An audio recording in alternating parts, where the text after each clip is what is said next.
Hey guys, Dev here at WeBuyHouses.com. Welcome to Cash Offer Masterclass, episode number 52.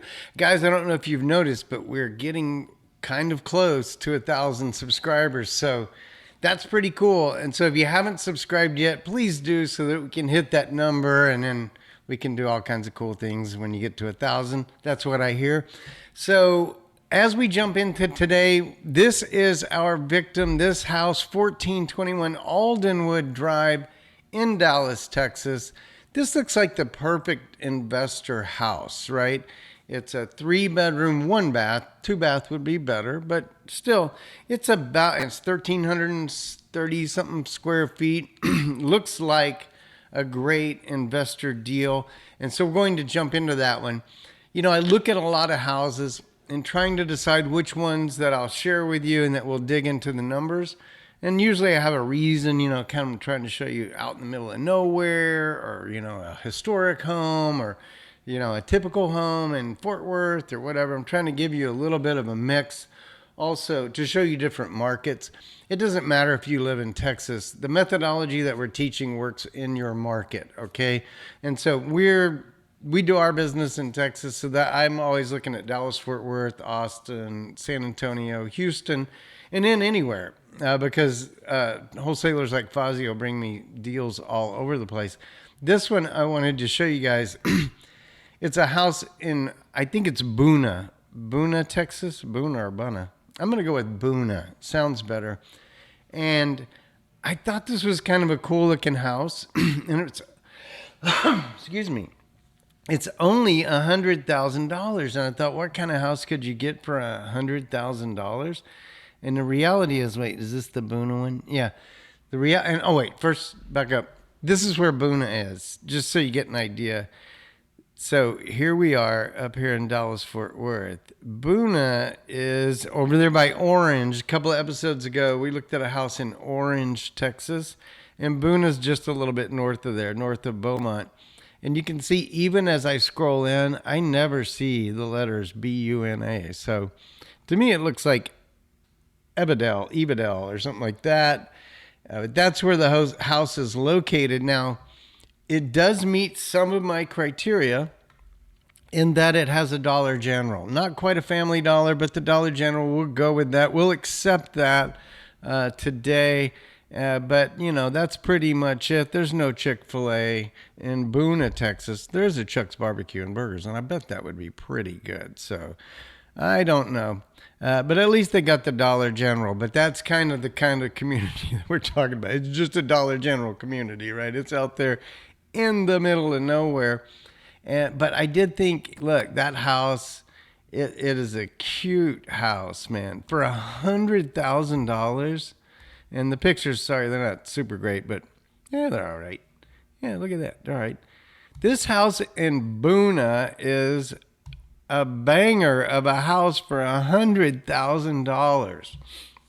Just crazy. I mean, this thing is ready to rent. And I don't know what the rent looks like in Buna, but I mean, this house almost looks like a done house. Like, there's still, I saw a little paint work on the door needing to be done, maybe some texture up there. It's not quite right, but this house, flooring looks good, laundry room, bedrooms. I'm not going to dwell on it because we're just not going to look at a house in Buna, Texas. I mean, unfortunately, wait, there's a little bit of flaw there. It looks like, whatever. It's not bad. This house is not bad. So, Buna, Texas, you got the Dollar General. Everything's good out there. Yeah, but it's just not going to meet our criteria because it is middle of nowhere. Middle of nowhere. And I guarantee you, despite the fact that I can't even find Buna, Texas on a map, it seemed to be that other city, that if we tried to do like days on market or month supply, that kind of thing, analysis, it would not go well because this is just out in the middle of nowhere. There's going to be no transactions out here to compare to or look at. So we're going to let Buna go, even though I thought that was a pretty cool house. Let's see. Oh, let it all go. There we go. This is our victim today. Why is it our victim? Well, it's in Dallas, Texas. Okay, we can sell houses in Dallas, Texas. We know what they're worth.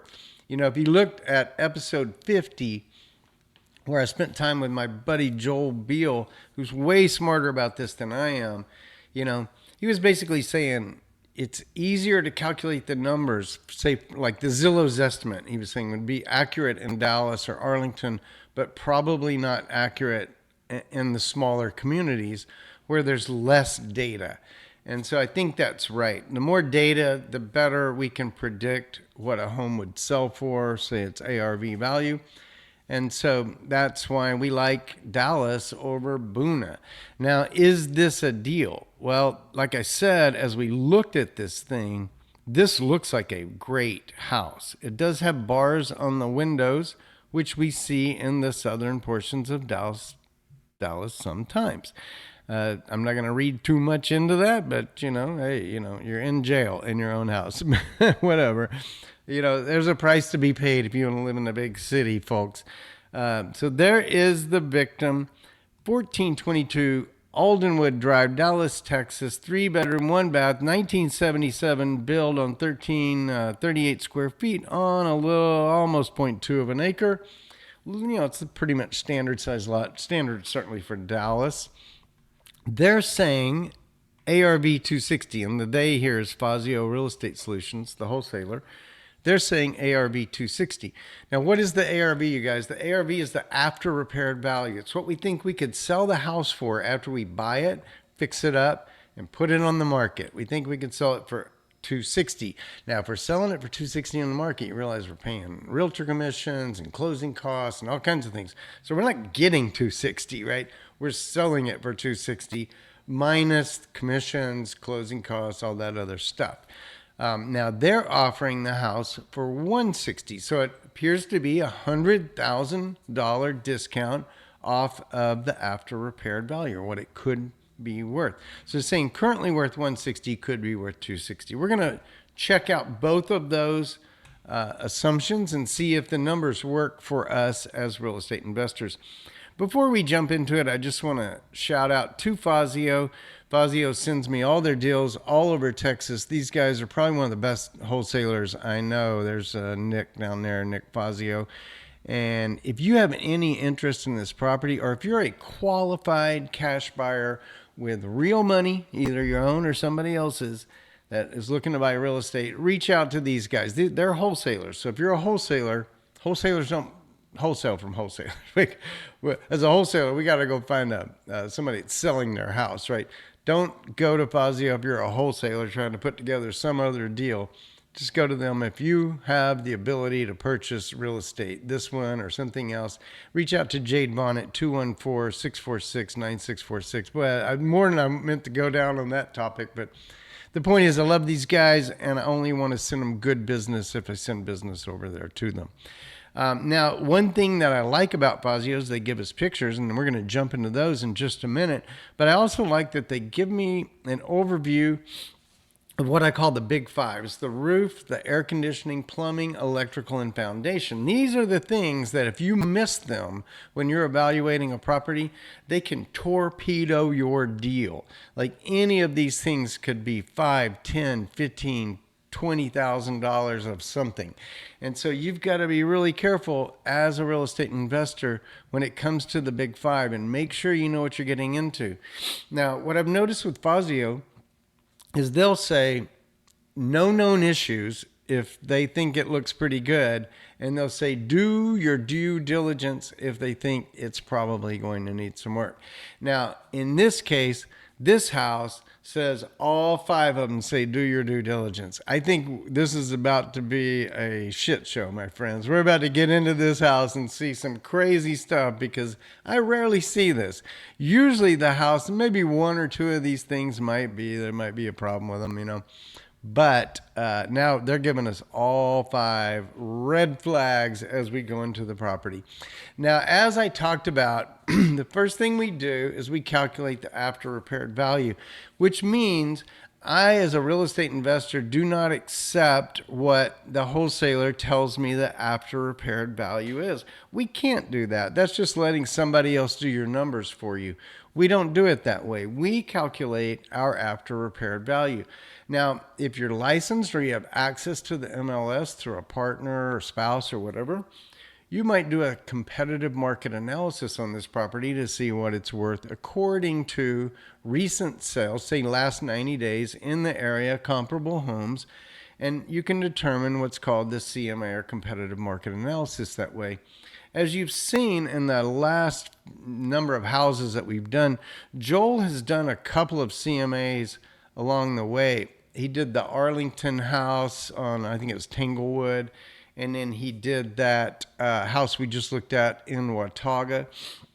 And what I've seen recently is the CMA, based upon what's on the multiple listing service, the MLS, has been a little higher than my method. So that kind of made me think, well, my method's not too risky because it's actually lowballing. But it might tell you why somebody's paid more than you, is that they did a CMA and the CMA came in $20,000 more than our method of just averaging 4 or 5 sites to get an after repaired value. But if you're not a real estate agent and you don't have a partner, don't have access to the MLS, my method is the way to go because it does an averaging. In this case, I look at Zillow, Realtor, Redfin, and a site I have called Property Radar, and I average those. And so that's how I'm coming to what I think the CMA might, or the after repaired value might be. So if I look at Zillow, it says 181, and if I look at the price history, they say it peaked at 220 back there at the peak of the market, and that it's dropped down to 180. That's what Zillow thinks. Zillow's been very conservative lately, I've noticed. Realtor, with their method, says 224, 386. That's usually coming from CoreLogic. Let's see. It's actually coming from Quantarium. CoreLogic's at 217. Collateral Analytics. I can't say that. They need to change their name. Collateral Analytics is at 230. So there you get 3 different shots at what they think it might be, and they pick, in this case, one of them. It's usually CoreLogic. As I look at Redfin, they're at 211. And what I like about Redfin is they have this market trends chart on their page for the house. And this actually shows you very good days on market. This market is turning pretty quickly. It also shows you that 99% of the deals are selling for what they listed for, and that's good. So that makes it kind of a seller's market. Recently sold homes actually went down 5. That doesn't imply a reduction in inventory, but I don't know, fewer homes were sold in the last month. But they're putting it over here in seller's market territory, which means, that's a pretty good situation for the seller. Obviously, they can get top dollar if it's a seller's market.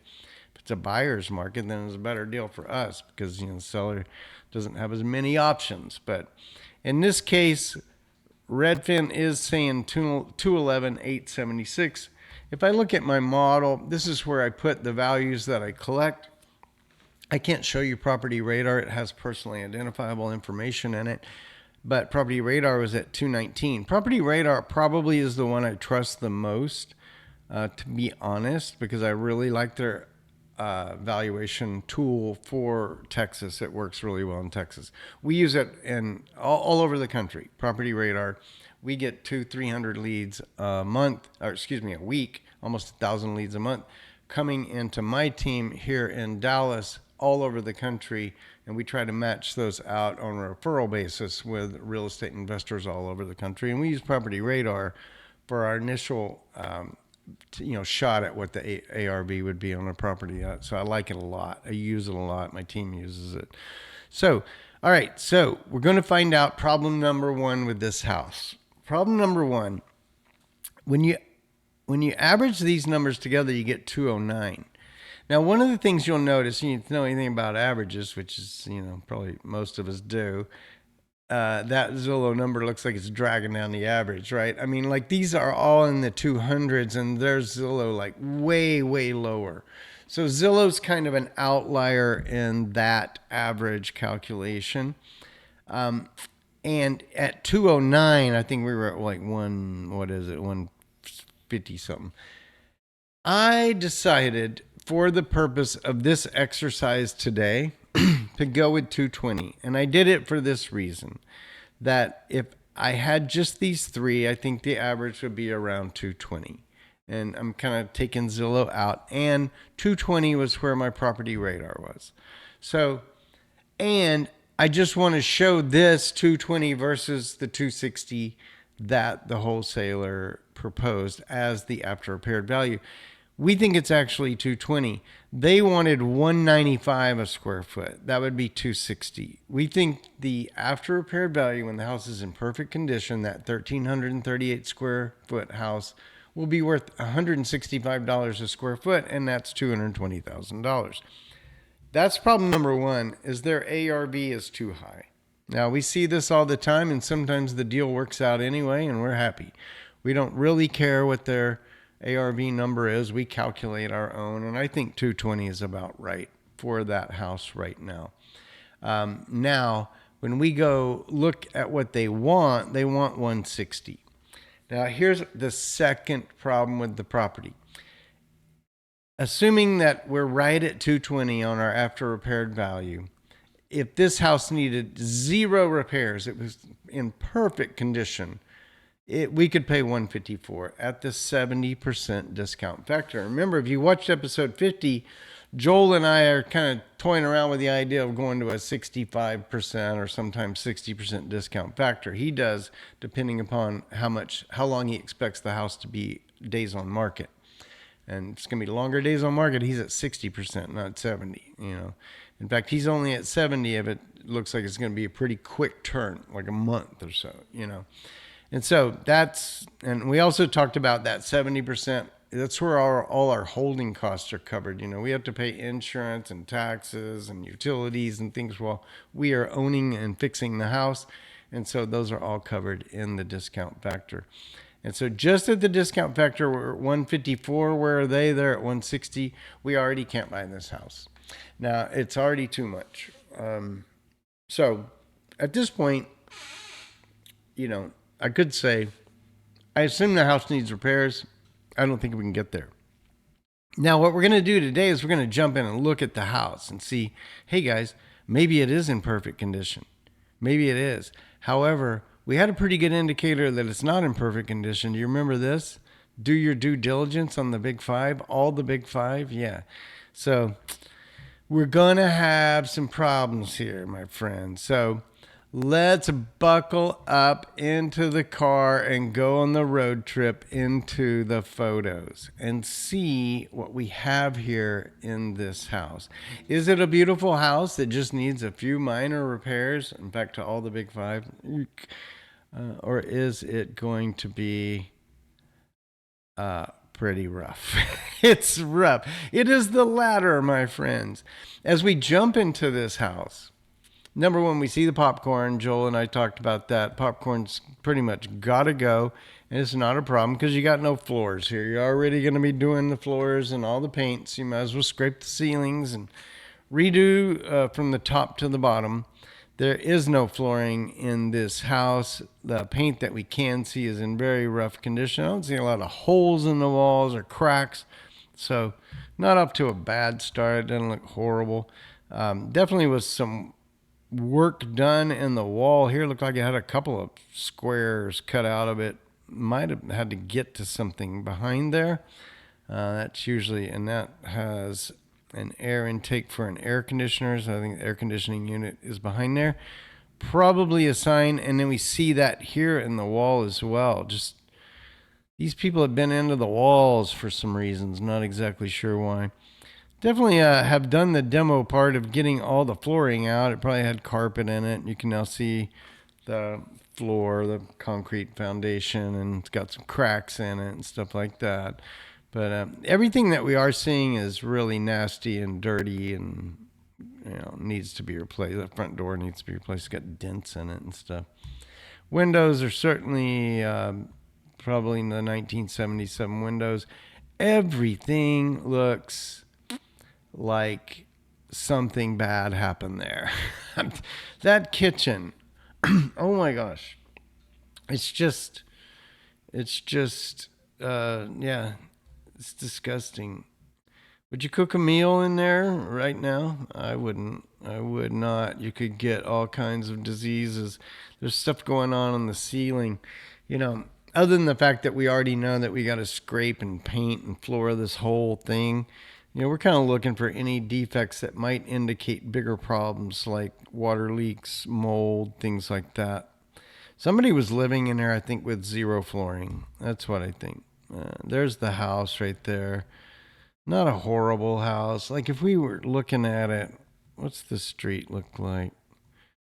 Look at that. The house across the street, nice little house. Look at that. It's not a bad street. It's really not. By the way, here's where it is. It's in the southern part of Dallas, inside that 20 loop. It's a good area because you can jump on 35 and go right up into the city, really easy. Yeah, nice area. And if we look at it, it ticks all our boxes. It's got a Lowe's, it's got a Home Depot, Target, an Aldi, a Sam's Club, and it's got the Chick-fil-A across the street from a Raising Cane's. You don't get, as a chicken lover, that's pretty much nirvana. You've got oh my, Raising Cane's. I think I might go there here in a minute. All right, so that's where it is. Sorry, I got a little bit off track. I forgot to show you guys where this bad boy was. In the southern part of Dallas, Texas. It's not a bad looking house. I kind of like the brick, I'll be honest. Don't like that paint choice with that brick, but who cares? And we're back in and we're back out. There's a hole in the wall there. Somebody came through this hallway or out of this room in a hurry and head down just went kaboom right into the wall. There's a hole in the wall there. There's a door here that, well, it looks like I guess it's open, but it's all taped up with masking tape, which is by far the best tape for permanent fixes, right? Meant only to mask off while you paint, and we're using it now to hold stuff together. I like that. That's good. I'm not even going to spend time looking at this water heater. That water heater is no bueno. No bueno. That's horrible. Something bad has happened here. Look at that. Oh my gosh. This looks like a 1940s home, not a 1977? Yeah, it doesn't look like 1977. It's kind of gross, but we kind of already know what we know, which is every wall, every ceiling, every floor needs to be done. Probably the doors too. Wow. Man, what horrors have happened here in this place. More holes in the wall, more holes in the wall. Yes, why not?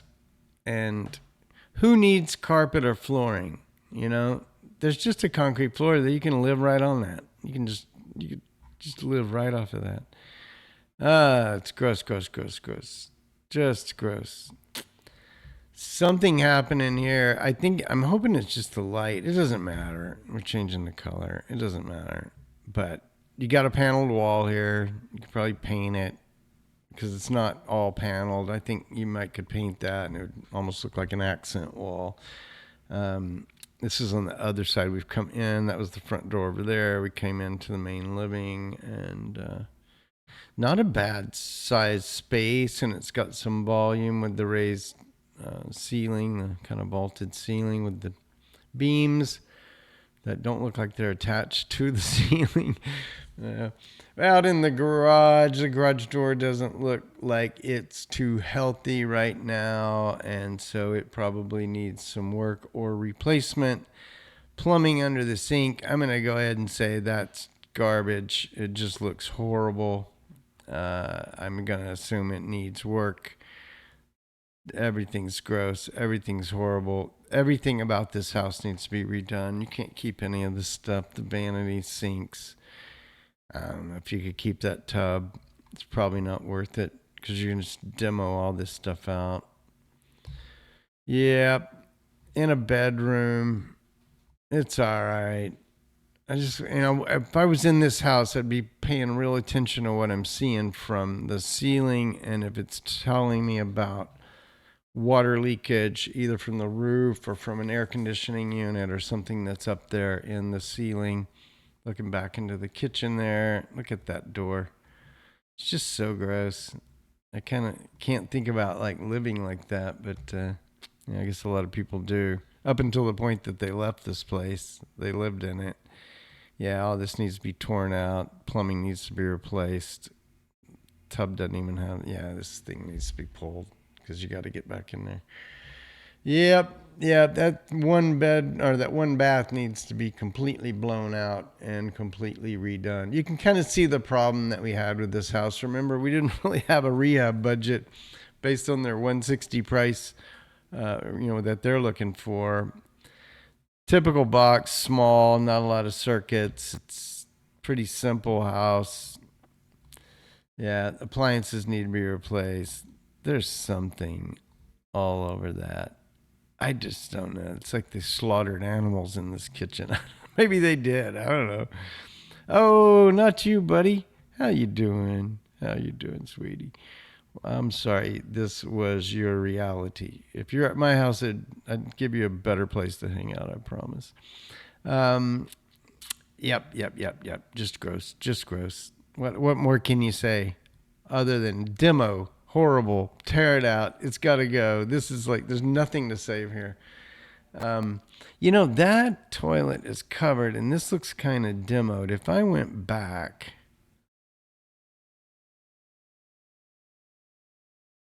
they said this was a 3-1, correct, friends? 3-1. Am I not seeing two different bathrooms? Let's look at the back, the tile on that one. I guess that's that's still it. There's something different about these two shots. Covered toilet. Yeah, maybe it was two different points in time. I'm confused. I'm confused by that. Sorry. It's a 3-1. There's no plumbing under the kitchen sink. There is zero. Do your due diligence. There's where you do your due diligence. Somebody stole your plumbing. I don't know who did it, but in the middle of the night, somebody snuck in here, opened this decrepit door there, and stole your plumbing. The dishwasher needed to be replaced. This all looks pretty rough, my friends. They keep taking us back. Quit taking us back to there. All right, up here, what do we see? Cobwebs or cracks? I think those are mostly cobwebs. This house is disgusting, y'all. Look at that. Wow. That wall, that corner. How many hands were... This guy was probably a mechanic, and he was out there working in cars all day long and came in and just slimed his house during the evening. There's that living area again. There's another bedroom again. I think we're just all kinds of quacky order here. This might be the master because it looks pretty big and it's got, a decent sized closet with these folding doors that are never hanging, right? Yep. Chain link fence. It's in pretty rough condition on the side against the driveway. As I saw there, you see that. See, this is pretty easy to fix, if you want to leave your posts, but they're not really straight, so you might not want to leave them. Yeah, it makes it a little bit tougher job. You can see the garage door. Guys, look, I'm going to make... I think we are seeing something right here, my friends. Tell me about this. What do you think? If this is a straight line, your roof, and I don't think it is, because it kind of seems to curve upward, then you would think that the line at the bottom of your garage would be parallel to the line at the top of your garage. Now, I think what could be throwing us off is the garage door is cranked sideways a little bit. That might be creating an optical illusion that I'm seeing here, but it does seem like this side of the house dives off and that there's a huge gap there. But maybe if that garage door just simply came down, it would be okay. And then the optical illusion of this going that way and this going that way might just be my eyes playing tricks on me with the photo. Definitely something I would take a look at, Driveway is, it's cracked up like any 1970s driveway in Dallas Fort Worth, but it doesn't look horrible. I might just power wash it. And roof, we never got a really good look at the roof, but they said do your due diligence. I think it needs to be replaced. If you look right there where the chimney is, at the base of the chimney, you can see it kind of flipping up. And you guys know I'm always worried about chimneys, the area around chimneys. If the roof hadn't been replaced in a long time, we often find leaks around that spot. Really, anywhere something comes up through the roof is a potential spot for a leak, and the chimney is just the biggest thing that comes up through the roof. All right, so let's wrap up on this one today. This beautiful house. Well, I lost it. Somewhere around there. This beautiful house in South Dallas. We are going to jump into the model. We're at 220, not at 260 on the ARV. That's caused some big problems for our model because we have no money for repairs. And what we saw there was a very full cosmetic, a very full general. I don't know. Let's see if I went full on electrical. That's 9,000. I'm going to go 0.5 on the things we really don't know. Like if I went full on plumbing, 7,000, I think it's going to need that. Full on HVAC is 8,000. I think it's going to need that. I think it needs a foundation. 10. I think my foundation number is a little bit hot, to be honest, in my model. I'll just put half, and we'll just, I'm not loading everything up on this because it's just, the model's just going to, it's going to tell us that this is not a deal at all, because whether I put 0.5 or 1 on any of these things, does it really make a difference? And remember, these are kind of like sliders. That 1 is 100%. 0.5 is 50%. And you're thinking about sliding it all the way over, and sometimes we slide even past the end because we say, man, that cosmetic is so bad, I need 1.25 in there, or something like that. And that might be the case. This cosmetic was very, very bad. And I think it does need exterior as well as interior cosmetic. I don't know where we would stop on this thing. Right now, I'm looking at a $60,000 rehab budget on this small house, which seems high.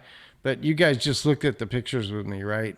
This place is kind of destroyed. Like, this is a very, very rough house with missing plumbing, missing parts, falling apart. Poor little doggy.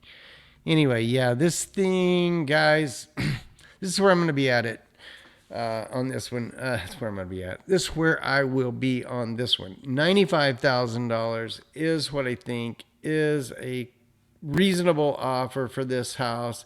And that if you put $60,000 into it, you would be in for about 150. The house could sell for around 220. You've got your holding costs, your commissions, all that kind of stuff that has to come out of that. So yeah, that's where I'd be on this house. 95,000. They are at 160. We are not in the same zip code, or maybe not even the same county or state or galaxy on this deal. It's just not a deal. It's not a deal. And, they didn't get it deep enough. They got the deal they could. They're seeing if anybody wants it. Yeah, I don't want this one. In fact, Fazio, some of their deals are so good that, this one's a little bit of an outlier on the other end. Not a good deal. All right, but I love those guys. If you're a cash buyer, reach out to them, see what they have, and see what they can do for you. That's it for today, guys. Thank you so much for subscribing. Like I said, we passed 800. We're heading to 900. I'm trying to get to 1,000 by December 15th, if that makes sense. I just want to say a special thank you to those of you I call the 1% Club. There's those of you that actually make it to the end of the video. Thank you so much. And if you are watching this week, Thanksgiving's coming up. We want to wish you a very happy Thanksgiving for you and your family and your relatives and your friends. I just hope you have a great week. And if you want to get the calculator that I showed, just go to cashoffermasterclass.com. And you can always get back to us by searching Google or YouTube for Cash Offer Masterclass, because there's only one Cash Offer Masterclass. Thanks, guys. It's been great to spend some time with you, and I look forward to the next episode. Go back and watch episode 50 if you haven't. In fact, every 10th episode is a special episode. I would encourage you to watch, 20, 30, 40, and 50.